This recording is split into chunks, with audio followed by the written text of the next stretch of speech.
naman, nadagdagan ng trabaho ni Lola.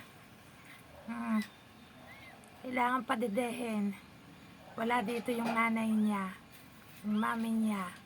Ako ang Lola. Dede ka na. Yan.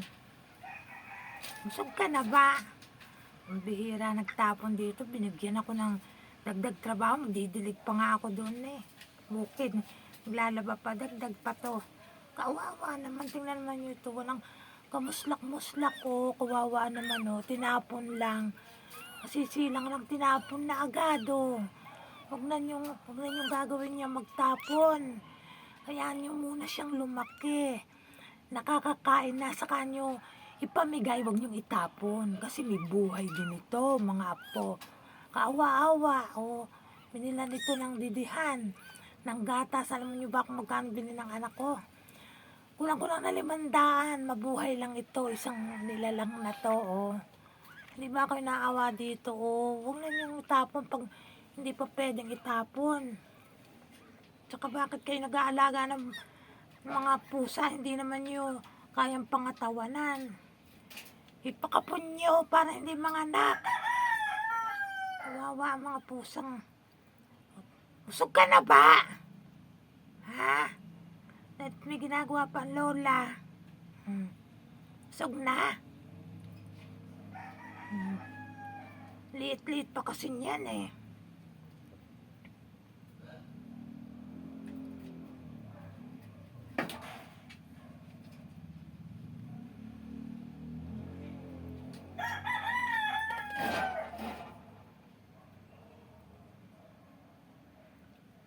Kawawang nilalang.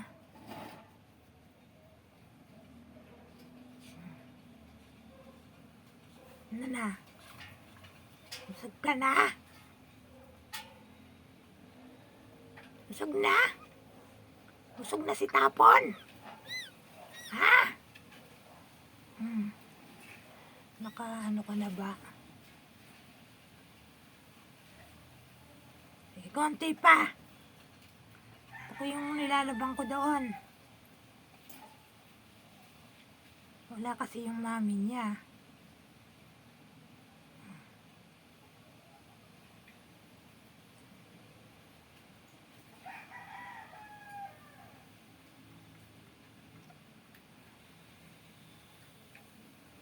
Kawawa naman, no? Magpalaki ka na agad.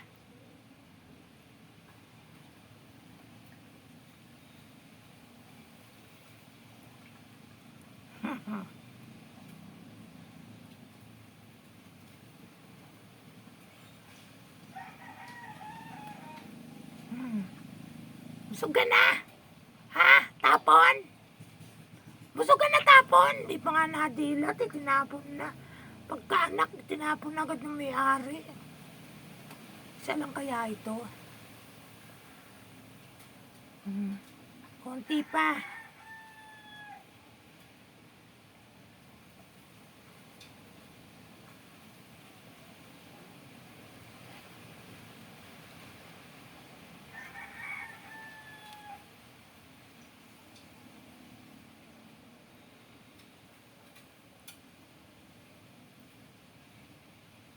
Parang ayaw mo na. Sige, mamaya na uli. Sleep ka na. Ha? Ang cute-cute to. Tingnan nyo, tapon nyo yung ka-cute-cute na yan. Oh. Grabe naman kayo. Hindi na kayo naawa. Dapat inaalagaan pa ito ng kanyang nanay. Tinapon lang nyo. Wawa naman. May bago na kaming baby. Doon ka na ulit sa tulugan mo ha. Maglaban na ulit si Lola. Yung washing ko doon baka huminto na. Kasi nahinto yun ng kahit hindi ko pinapahinto eh. Nagluluko na rin si washing ko eh. Tingnan nyo ulit. Di ba ang cute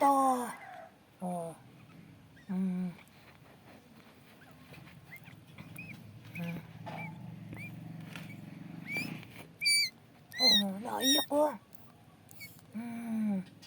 Bye-bye!